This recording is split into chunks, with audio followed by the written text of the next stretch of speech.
कहानी का नाम नर्क चौदस की काली नदी।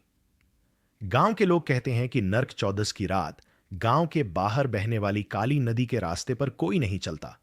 उस रात वहां से गुजरना मौत के हाथों खेलना होता है। कहते हैं नदी के किनारे कुछ अधूरी आत्माएं भटकती हैं जो राहगीरों को अपनी गिरफ्त में लेती हैं। सहज, जो गांव का एक निडर युवक था, इन सब बातें केवल पुरानी कहानियां समझता था। लेकिन उस नर्क चौदस की रात उसे अपनी बहन को अस्पताल में देखने के लिए शहर जाना था, और सबसे तेज रास्ता वही नदी के किनारे से गुजरता था।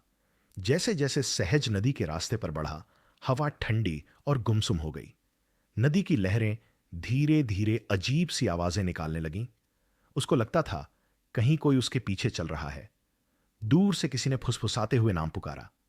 सहज ने हिम्मत बांधी और बोला, कौन हो? दिखाओ, सामने आओ। अचानक से नदी के किनारे से सफेद वस्त्र पहने कुछ डरावनी आकृतियां निकलीं, जिनके चेहरे धुंधले और लाल आंखों वाले थे। वे सहज की ओर बढ़ने लगे। उनका मुंह खोलकर अनसुनी चीखें निकालने लगा।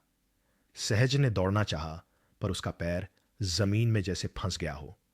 आत्माओं में से एक बूढ़ी महिला ने बताया कि वे सारी आत्माएं उनके पूर्वज हैं, जिनकी मौत इसी नदी में हुई थी।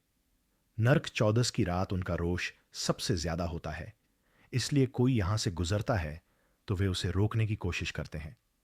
सहज ने अपने दिल की हिम्मत दिखाते हुए कहा, मैं तुम्हें डराने नहीं आया। मेरी बहन बीमार है, मुझे उसे देखने अस्पताल जाना है। मुझे मेरे रास्ते से जाने दो। तब एक आत्मा ने एक पुराना ताबीज दिया। कहा, इसे साथ लेकर नदी पार कर, तभी तुझ पर से हमारा प्रकोप हटेगा। सहज ने ताबीज पहनकर तेजी से नदी पार की। लहरों की आवाजें कम होने लगीं और डरावनी आकृतियां धीरे धीरे गायब हो गईं। जब वह पूरी तरह से नदी पार कर गया तो सुबह का सूरज निकल रहा था। सहज ने नर्क चौदस की वो काली रात अपनी बहन की खातिर जीती। गांव में अब भी लोग उस रात नदी के पास जाने से डरते हैं, पर सहज की बहादुरी की कहानी सुनाते हैं।